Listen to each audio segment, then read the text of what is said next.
Well, hello, everybody. Welcome to Profiling Evil Live. I'm Mike King, and it is really nice to be with all of you. I don't know what that noise is in the background, but I think I got rid of it if you were hearing it. Really good to see you. Great to see everybody starting to stream in. We have again, a topic we've talked about a lot lately, but we'll chat about that tonight. Want to shout out to a few folks. Jane Burrell, good to see you. She's up in the middle of the night in England. I'll actually be there in a few weeks, and looking forward to getting back over to the UK. Kimberly Ann DeMong, good evening to Mike and the mods. Great to see you. Tara Gonzalez, what time is it in England? You know what? I would say it's probably about 4 a.m. So we're going to wait and see what Jan says about that. We'll see if she weighs in on that. Catherine McClure, howdy. And folks, let's get going. Looks like people are getting here. It's late, and I hope you had a great Christmas. For those of you who celebrate Christmas, it was incredibly busy for us. We started out Christmas Eve afternoon with the Buddhist monks.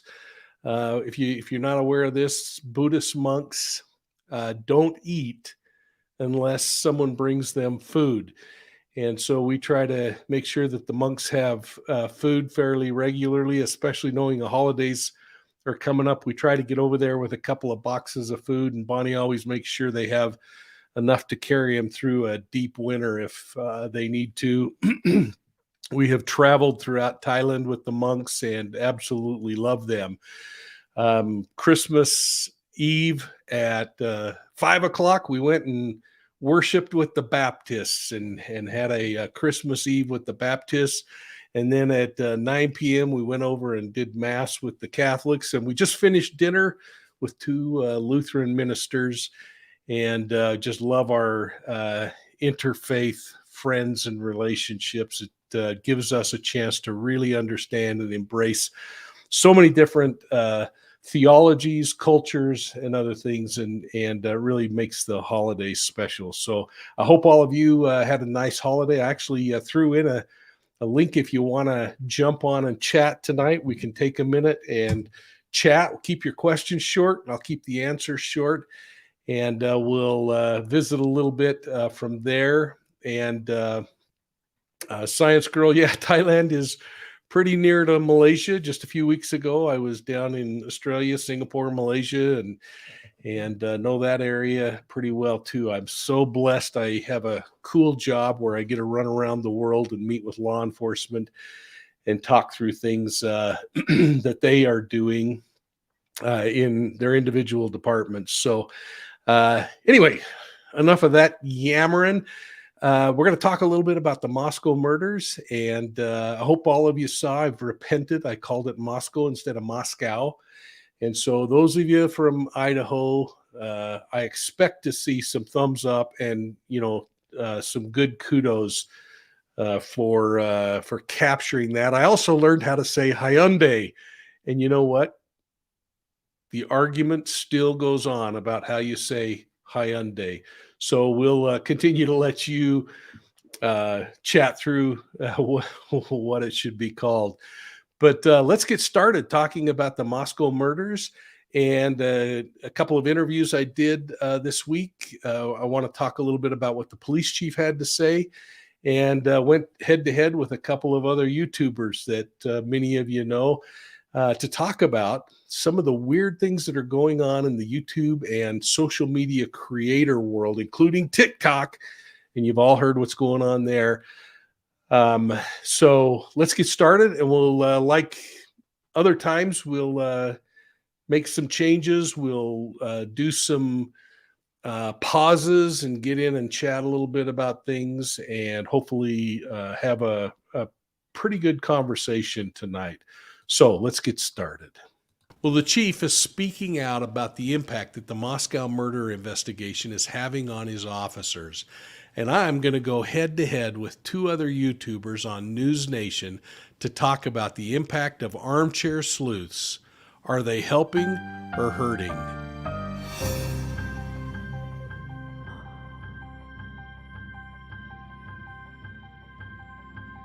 Well, welcome to Profiling Evil. In this episode on the ever-growing challenge police are facing as the online sleuths insert themselves into police investigations. These are investigations that involve real trauma, heartache, and harsh realities. I hope you'll take a moment, hit that like and subscribe button, and make sure you're ringing the bell. That way you're going to get all our videos as they get released. And remember, you can find Profiling Evil on YouTube, Facebook, Instagram, and Twitter. And if you're into podcasts, folks, check out Profiling Evil on your favorite podcast platform. But for now, let's jump into Moscow's murder investigation and the new information that's coming out of the chief's office. Well, reporters from KREM2 News spoke with Chief James Fry about the case this week, and they talked about the impact that the case is having on his investigators. We're going to get to that in a moment, but I first want to catch up on some of the Moscow Press Department's news. Undoubtedly, you've seen the news stories on the associate professor from the University of Idaho. She's the person who's suing a TikTok creator for defamation. The TikTok creator claims that the professor played a part in the homicide, specifically claiming in her videos that the professor is, quote, responsible for the 4 students' deaths, close quote. What's her evidence? Now, she claims to be able to connect with her inner self and to use her ability to help solve mysteries and see beyond the surface of people, places, and things. And all of this is happening as she's flipping through tarot cards. Well, Moscow police responded by saying, quote, at this time in the investigation, detectives do not believe the female associate professor and the chair of the history department at the University of Idaho that suing a TikTok user for defamation is involved in this crime, close quote. I was asked about this by News Nation, and this situation is really capturing a lot of attention. So listen to my comments in response to that question. We now turn to the panel. Mike King is a 30-year law enforcement veteran and now creator and host of the Profiling Evil podcast and YouTube channel. So, Mike, we've heard of cases where police bring in a psychic to help, but how can a renegade like Ashley Gillard actually hurt a case like this? Well, I think the important thing to concentrate on is maybe not what's being uncovered by these amateur sleuths, but the way in which it's being shared. And we know that law enforcement hasn't given any credence to the things that she has to say. They've discounted what she has to say. And that's not to in any way diss other folks that do these kinds of things. Law enforcement's leaned on them for years. The challenge is, and the problem that I'm having, and I think law enforcement has, is this individual's going public with stuff. And when it's appearing that, and she's receiving information that it's off base, she's continuing. And I think that's really pretty thin ice to be standing on. Well, the police chief also. Well, I want to stop there for a minute because I've brought my favorite counselor on with me for a minute, Michelle Morris. How you doing, Michelle? I'm doing well. How are you?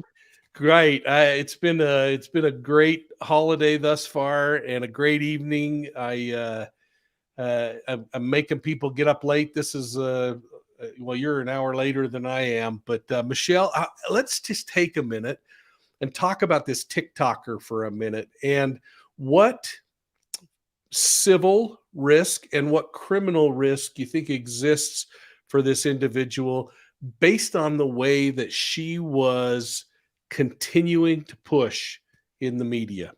Oh, I think she's already well crossed the line for civil liability.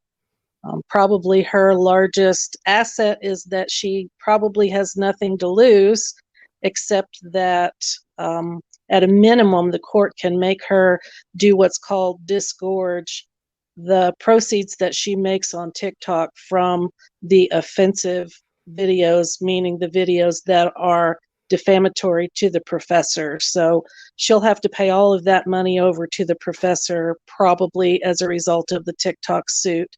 The thing that I find odd about the lawsuit itself is that they didn't ask the court to render an injunction making her stop. Yeah. So yeah, I I don't know gotta why. I gotta stop you right there for a second, because that really troubled me, that as part of this, there wasn't some kind of a cease and desist that says, until we sort this out, you got to stop. Because this isn't saying, hey, your new washing machine didn't perform the way you said it would in your ad. This is attacking an individual's livelihood, their good namesake. I mean, this woman is the professor, the lead, the dean over the history department. I think the reason that they didn't go ahead and ask for the injunction, this is my guess at it, is that if you need to get an injunction against an individual, a lot of times you have to sue them in their hometown. So they probably would have had to sue in a different court, in a different place in the federal system instead of in the Idaho federal court. That may be why they didn't ask for the injunction, but I was really surprised that they didn't. You know, that Mel puts up an interesting thing. There were 2 cease and desist letters that were sent from this professor's attorney over. And frankly, it sounds like they kind of went ignored, because Yeah. the TikToker even themselves said in one of the news articles I read, I haven't even gone as far as contacting an attorney. I'm not going to worry about it. She actually put one of the cease and desist letters on one of her videos. So there's no question, no having to prove that she received it or not, because she actually filmed it and said she didn't care. But I think before it's done, a federal judge will make her care. Yeah, With, yeah. whether there is criminal allegations against her where she could be prosecuted will probably depend on whether some crazy person out there is actually inspired to do some harm to the professor or her family, or if she loses her job or something, then maybe there might be a criminal violation. I'm hoping it doesn't get that far. Oh, how far down the road can this extend? I mean, let's say 2 years from now, this professor thinks, I want to go work at Stanford, and Stanford says, you got way too much baggage online about you. Well, it'll have to be proven before the end of the case. So that's always the danger in filing the suit right away, is that you never know about future damages. But in a civil case, you try to project what those might be and get the jury to pay something for futures at the time. But once the trial is over and the verdict is rendered, you're left with what you're left with. You know, I don't know civil at all. Obviously, I spent a long time watching criminal cases unfold, but can this professor ask for future damages that may come up as a result of this event, and have a way to go back to the well once more, or is it just absolutely done when this case is over? It's absolutely done. Yeah. Even in medical injury cases, you have to prove currently what your future damages would be. So, for instance, if someone's face is permanently disfigured, that affects them into the future, but you can prove that the damage is there now. So, you by the end of the trial, whatever damage you can actually prove is what you're left with. That's, I think, one of the reasons that most plaintiffs' attorneys wait a couple of years to file lawsuits. Yeah, well, that makes good sense. So, what do you think the real likelihood is that anything criminal would happen at this stage? If if nobody does anything crazy based on the posts by the TikTok person, then I don't anticipate any criminal charges against her based on this particular matter. But I have heard quite a few YouTube influencers saying that this is probably one of the larger cases to set good precedent for all social media, and TikTok and YouTube in particular, video applications, to try to set the standards for not defaming other people. So a lot of people are looking at this as if it would be a great precedent once it's decided. Yeah. So I'm going to ask you something that's completely out of your wheelhouse, and you wouldn't feel right if I didn't put you on the spot, would you? So one of the things I think is kind of interesting is there's a lot of emotion around psychics anyway, and people often ask me how I used psychics during investigations, how I feel about psychics. And I'll tell you what, I mean, from my perspective, anything that might get you some information, what do you have to lose to hear it? But personally, I never had, and I used a number of psychics. Any of them provide anything that was valuable in solving the case. Now, I've heard people say that those things have happened. I've had some people point to some things. There was a study by the Bureau of Justice where they actually looked at psychics, and cops were about 50-50 on whether they thought they added value or not. Tell me how you'd feel as a prosecutor if your key piece of evidence was coming from a psychic who turned over a tarot card. None of that psychic or gut feeling even is evidence. So it makes no difference to the prosecutor where a lead comes from. The police can investigate based on psychic tip or a hunch or whatever they think is legitimate enough to do an investigation on, but it won't enter the courtroom as evidence. You would have to develop real hard evidence for either civil or criminal matters, because psychic readings and stuff, that's not evidence. Yeah.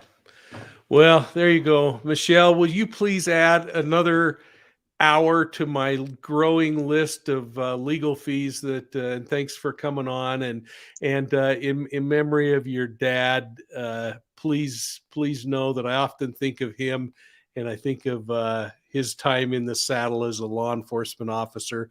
And folks, if you don't know this, go back and watch A Serial Killer Read Bedtime Stories to Me, and you'll learn about this now very influential lawyer who, as a child, had a serial killer read a bedtime story to her one night. Anything you want to say about that before I send you on your way? Oh, it was fun to do. And I've gone back this week and been reviewing some other of my dad's old cases. So I'll probably be shooting you something new and fun to talk about soon.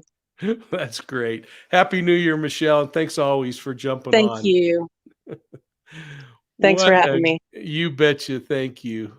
Bye-bye. Well, it's always great to see Michelle, and thank you for coming on. Well, folks, what are your thoughts on two things? One, this TikToker and any creator, whether they're on TikTok or YouTube, including me, sharing information that I think should go to law enforcement. And in her defense, in this particular case, she went to law enforcement and they said there was nothing to this. So at that point, it sounds like she took it to the airwaves. I should have seen this earlier. Coffee bar lady, what do you think the judge will? Do you think the judge will make an example of this TikToker to keep others from doing it in the future?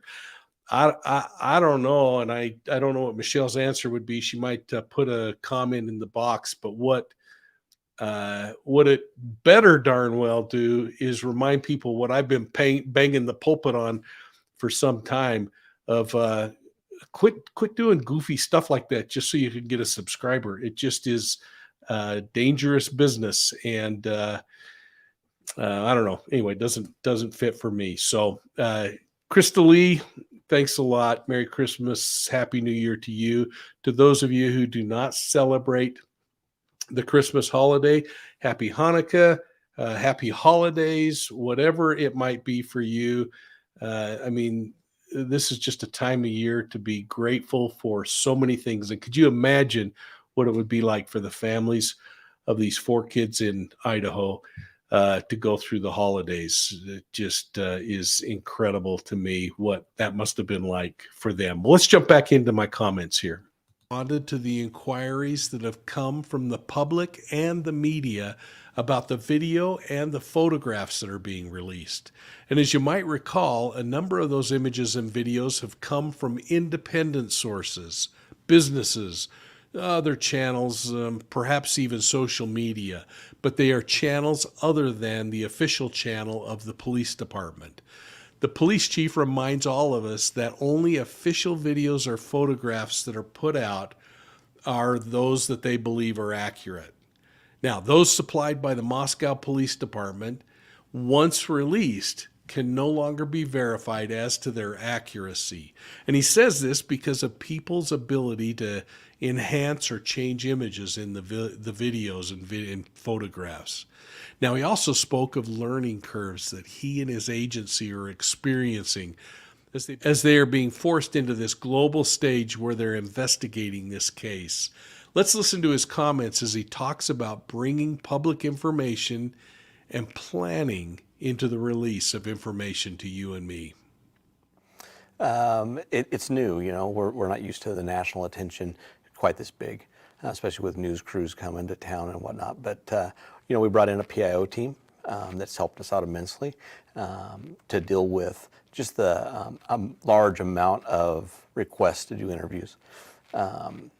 The online stuff, that's going to happen, right? I mean, that's just the day and age we're in. There's a lot of people who are sending us tips and stuff through that, and we're going to look into all those as well. So some of it's very useful, some of it can be distracting, but we're filtering through that, and we're managing that, and the investigators are using the information that's good to continue on with that.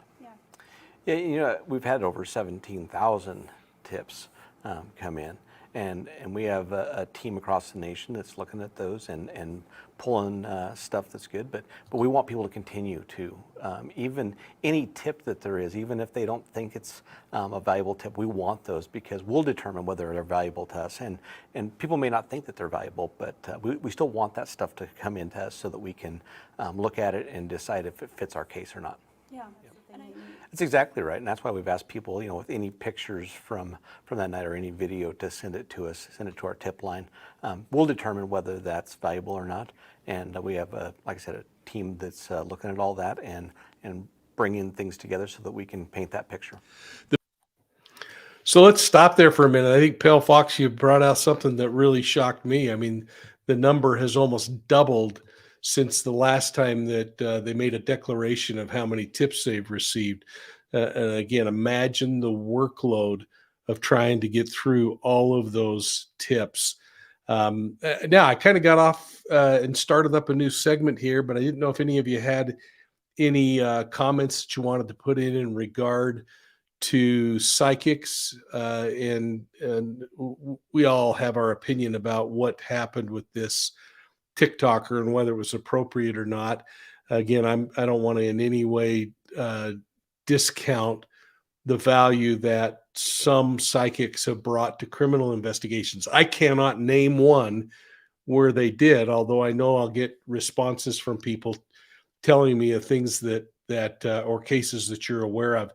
If you do send something like that, would you please include a link and something that shows what evidentiary value they brought to the case other than a hunch that they were buried in a mound of sawdust or something else like that.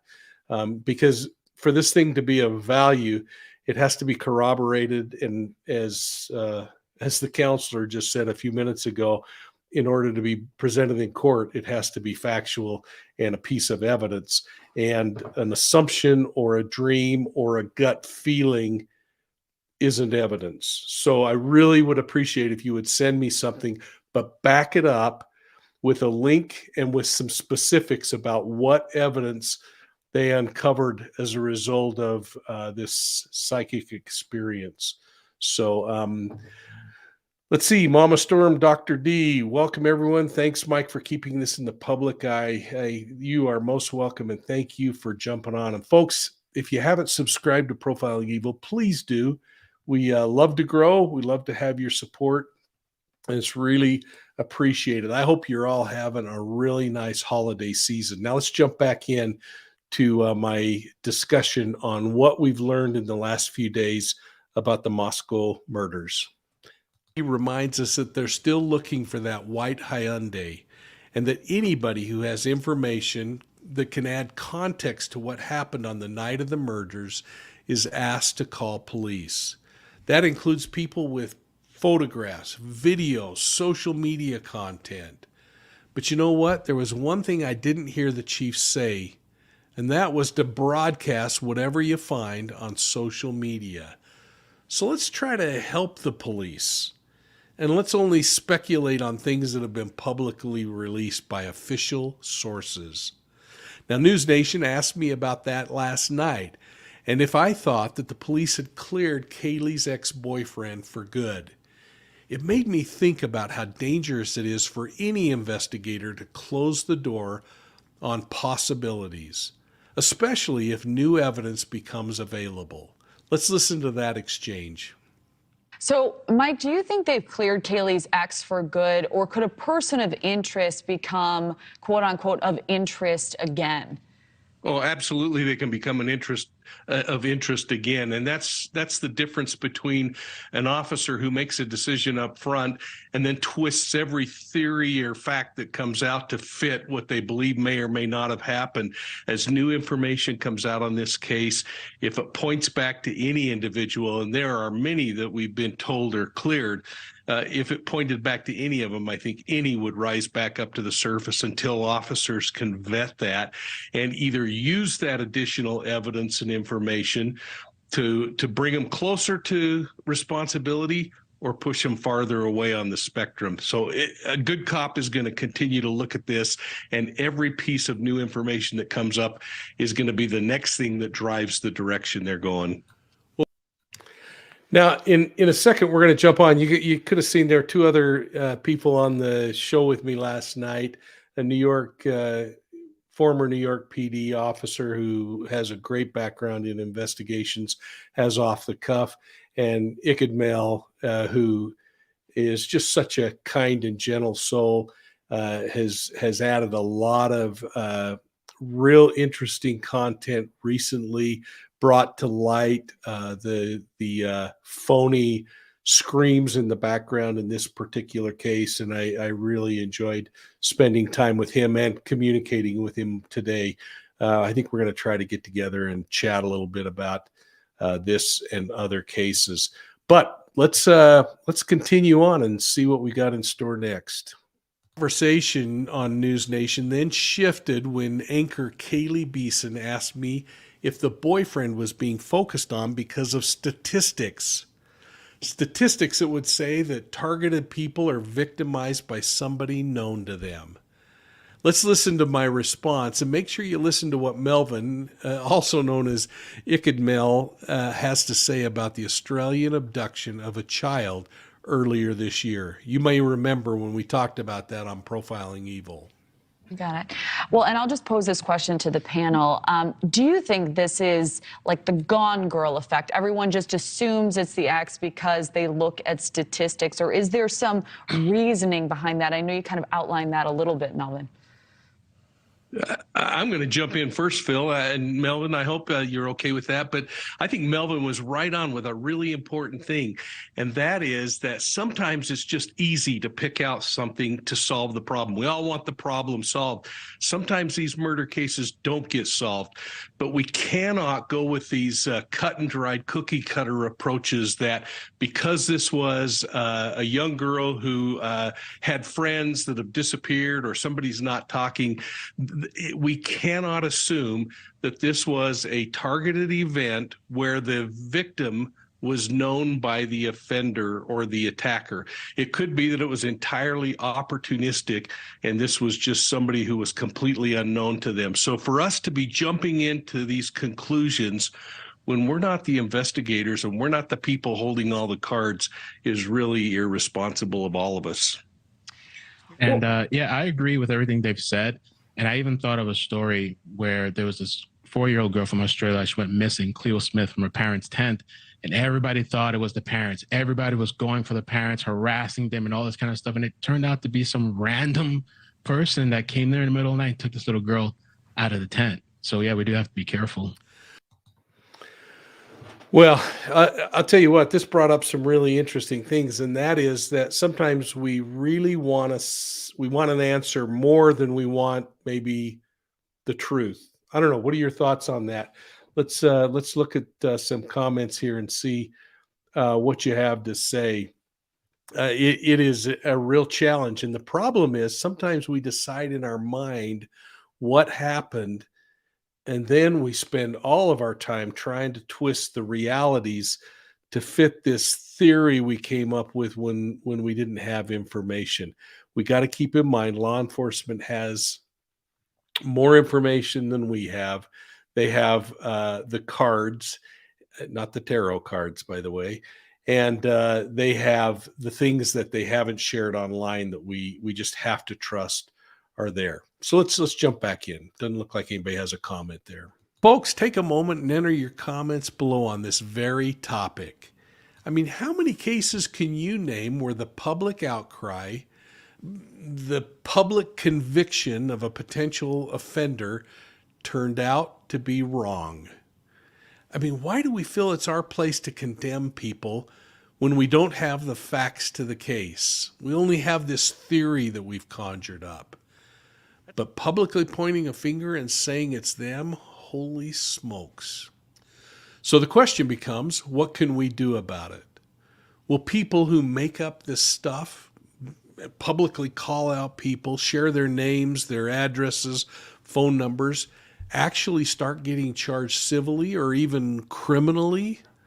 I hope you'll put your comments down below because I'm going to be reading them, and I hope that you'll take time to respond to each other as well. And folks, so I want to take a minute. We've got somebody that has jumped in to say hello. I want to say hi to KK. That KK, how are you doing tonight? And what's your question? You're on mute, so you already got the stress starting. I don't know if you feel the pressure, but yeah, let's give it a try. Nope, not hearing you. Is anybody else? Just in case it's not me, does anyone else hear that, KK? I'm going to look in the comments here. Oh, looks like she dropped off, so we'll see if she comes back on, and maybe we can figure out what's going on there. Yeah, I don't know what happened there, but I got to agree with Leah. Doxing needs to stop. It's gone too far. Yeah, I'll tell you, there are some people sharing things that just really make me feel pretty darn uncomfortable. So now this is interesting. Rule Morn, please, if you've got anything to statistically back that up, I'd really like to see it. There are no official records of psychics ever locating a missing person, finding a body, or naming a murderer. Con artists, well, I don't know that I'd go that far, but yeah, if you got something to back that up, that would be really helpful. And I really appreciate you coming in. And that KK, I think you're having trouble with your internet because you popped in for a second and then you disappeared again. So let's see. What else have we got going on? I don't blame them though. I'm with you, that Mel. I don't mind as long as they end up catching the guy. Amen. Here's Kelly Dean. You have to trust law enforcement or you're left to defend yourself. And yeah, really good point. Let's see.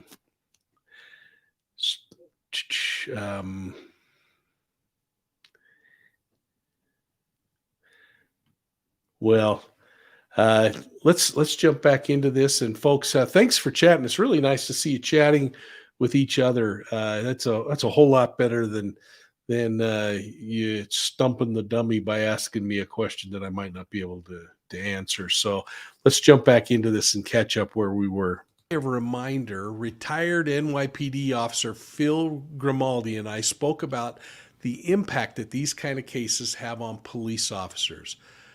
I'm going to tag on some comments made by the Moscow police chief also at the end of this discussion, but I want to listen to this with you. So we have about a minute left, but Mike and Phil, we heard Moscow police are bringing in counseling services for the department. In your experience, we talked to Nancy about this a little bit. How hard is a case like this, smack in the middle of the holidays with few leads, for detectives? Well, I'm going to jump on that. There are certain things that you see as a police officer, as a detective. I had over 22 years on the police force, and you can't unsee those things. You live with those things. And I am certain that the investigators on this case have not been celebrating holidays, birthdays, or even going out to dinner with their families. They're probably working around the clock on this thing. And I would think that that's the way I would handle a case. You're all in it. You're the assigned investigators on this. You have to give it your all. You can't keep filling the bucket with ugly and not have it overflow. You got to get balance, and the officers need balance. Sometimes that balance comes in the form of counseling. Sometimes it comes in the form of just getting away and going for a drive. But they've got to have a way to give them balance. And then they've got to have a way to help officers who traditionally think, I can't show any emotion, that it's okay to show emotion. They probably have kids that are the age of these kids. They probably have family members that are sisters or something. And these things become very personal, whether you like it or not. And we appreciate. You know, I think all these cases that any law enforcement goes on are emotional. But, you know, we've brought in counselors and helped officers work through that. And we brought in peer support teams to also give support. And we'll continue to do that as we need to. But all in all, the officers are doing really well. Well, I think it's part of what we do. It's, you know, we're trained to investigate things, and we're fact finders. That's what an investigation does. It puts all the pieces together so that we can paint the picture, so that when an arrest is made and it goes to trial, that we can lay that all out for a jury to be able to see the facts and see how we got from point A to point B. So like I said, we're taking the facts that we know, we're taking all tips that we know, and we're putting those pieces of the puzzle together and painting that picture. And as we continue to investigate, we'll update as soon as we can, but we're moving forward on this investigation, and we're not going to stop until we get a conclusion. Well, you always hold back information on any case that you work, but one this big, you hold back because you want to have an unbiased jury pool. And it's not just about today, it's about in a year from now or whenever we make an arrest and go to trial. We want to have that pool of people who can look at the case and not have all the facts to that to make the decision to find this person guilty. So what are your thoughts, folks? Well, there you go. What are your thoughts, folks? Yeah, this is interesting. This case is not going away, and I don't believe it's going to be solved real quickly. The kids start coming back to school after the first week, so I think about the second week of January, and hopefully some of those kids coming back will have some stories to tell, some information to share that might nudge this thing a little further along, or maybe police have been just patiently waiting for that group to come back as they put this thing together. The other thing is, I'm not convinced yet. I haven't heard anything yet that tells me this is somebody that was living or lives in Moscow, Idaho. This thing still, in my book, is open to the possibility that it could have been an opportunistic homicide that was a spur of the moment decision as somebody was passing through, or somebody that maybe lives in the area that's never had any contact with these kids and decided to act out this fantasy that they've had. I'm not saying that's the case. What I'm saying is I haven't heard anything to push me one direction or the other. I just keep going back to the fact that law enforcement said that in the coming days something is going to happen. So we'll see what that means, and if it actually means an arrest. I hope it does. So anyway, that KK, here's the link, and thanks for that kind super chat. And folks, please subscribe, hit the subscribe button, and join Profiling Evil. And I want to share with you the fact that those of you who are Profiling Evil channel members of the Academy level, In January, we're going to release 16 more videos that are specific for Profiling Evil Academy members. So let me just take a minute, bring in KK, and let's see what that KK has to say. Let's see if it works. Can you hear me? Oh, now I can hear you perfectly. Perfect. So my one question to you is, I know that most of us have seen the video about the guy on death row and his profile about this suspect. I wanted to know, my dad is retired law enforcement, and I kind of picked his brain about it, but I want to know what you think about that. It's kind of interesting. I spend a lot of time in the prison system interviewing serial predators. And I think if you go back, you can actually see some of my videos. If you go into the content list, look for the videos from the child predators or the serial rapists or the serial killers, frankly, where I've gone back and I often ask those people when I was still in law enforcement, I would go to the prison and sit down and ask them if this was their case, if they were the serial killer they're made up to be, how would they respond? What would they do? How would they have gone through the victim selection process? I used to sit with Richard Ramirez at San Quentin Prison and ask those same questions. And it's a real mixed bag on the answers that you get. And you have to take it all with a grain of salt, because on one end of the spectrum, you have serial predators who are trying to minimize the kinds of things they did. On the flip end of the spectrum, you have people that are trying to aggrandize and make themselves the most prolific serial killer in history. Right. And so you have to try to find something in the middle that's of value. But bottom line is, they don't know the case as well as you know it if you're the investigator. So they can maybe tell you what the mindset was for them. They can maybe tell you what their fantasies were and how they might act out something. But that doesn't necessarily mean that they can tell you what happened in that particular crime. So you really have to take all of that with a grain of salt. But sometimes it's just really interesting chatter to sit and ask them questions about why they would do things, or why do you pick victims that have a gimp in their left leg or something. And did you actually watch the interview? Like, have you watched through all of it? I watched part of it, and I apologize because I didn't watch the whole thing because I kind of got bored of it. Because again, it's like, okay, that's like asking me, what's a police officer thinking? I can tell you what I was thinking in situations. If I said to you, hey, tell me what this mom across the street's thinking when her child walks out the door to school. Well, you can tell me what, based on your own thoughts, feelings, and emotions, what you would think, but you're not that person. So it kind of becomes something that could be educational, and you might get something out of it.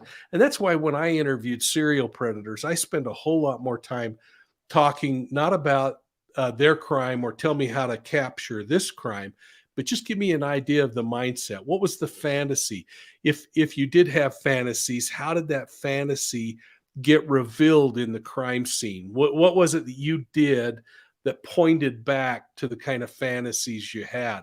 And so if I were the investigator in this case, quite frankly, KK, I would be saying, why would somebody stab people? Or what do you think the stab wounds looked like? Or because that's what's going to tell you if they know something intimate about it, or if they're just rambling about something and they're tired of sitting in jail, so they thought they'd try to get on a video.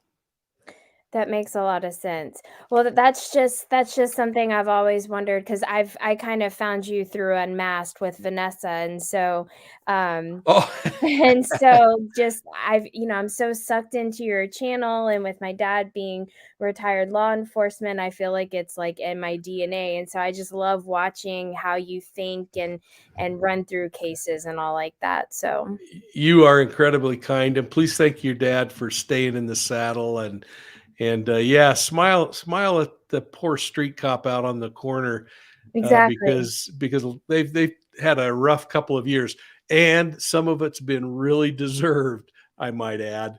But 99% of them are really trying to live up to that protect and serve. So KK, thanks and Happy New Year. Happy New Year, and thank you so much for your service. Hey, thank you. Have a good evening. You too. Goodbye. Bye. Well, let's bring in KL. KL, how you doing? I'm good. How are you, Mike? Doing very well, thank you, and thanks for taking time to pop on. What's your question? Yeah. So I have a question about the digital. So they've talked so much about digital evidence being a big part of this case. And so I'm wondering kind of what types of digital information is available and out there, and how law enforcement might leverage it to help further investigate the case. Interesting question. Yeah. So don't use this as a way to keep people from tracking you, by the way, KL. But bottom line is that forensics has made such leaps and bounds now that you think about your own life. I don't know if you wear an Apple Watch. I can see you got maybe like AirPods or something on. These things leave digital signatures that when police say, hey, we've written 100 search warrants, you can bet that a batch of those search warrants were for things like, I want to know where the cell phone activity has been. I want to know if that Apple Watch has got some activity. I want to see who the messages are, or I want to hit Facebook and ask them what's going on. It might be that they're saying, I want to get information from the vehicle that these people drive because they have an onboard computer that's going to tell them when a door opens and when a door closes and when the motor's racing and all kinds of things like that. So just I think the important thing to recognize is that forensically we have advanced enough that we can start to really either use that information to impeach somebody that's saying, well, I wasn't in that area, or we can use it to clear someone who says, I wasn't in that area. I was heading to my cabin to go camping for the weekend, or whatever the case may be. So I hope that helps. Yeah, it does. Thank you. Well, thanks. I hope you have a happy new year, and thanks for having the courage to jump on. Thanks. Thanks. We'll see you. Well, yeah, those are great questions, and it's really fun to just spend a little time and chat with you. So thanks to those who called in tonight. So I mentioned the fact that those of you who have joined our channel memberships, I appreciate that. We're going to launch some new information that's going to be only available to channel members. 16 episodes on criminal behavior and different vignettes like we've been releasing all year long. But in addition to that, we're going to release series 1 and series 2 of the Profiling Evil Academy on audio podcasts. So wherever your favorite podcast is. But I hope you all have a great new year. Now, don't hang up because I said that. I want to just leave a couple of more things in this video, but I want to just tell you how much I appreciate all of you taking time to jump in and for caring enough about this case to keep following it. I hope you always take the high road. Let's jump in on this. Are the police any closer to solving this crime? I'm going to be bringing you pieces of information as I learn about them, and I'll share those if they come from official sources. Otherwise, I'm going to try to stay away from the noise that's being created out there and focus on how I can better assist you in understanding the criminal investigative analysis process. And folks, since we're talking about sharing information, I want to remind you that Season 3 of Profiling Evil's Academy is launching in January. Well, hello everybody, it's Mike from Profiling Evil, and I want to give you a little heads up on some new stuff coming out in 2023.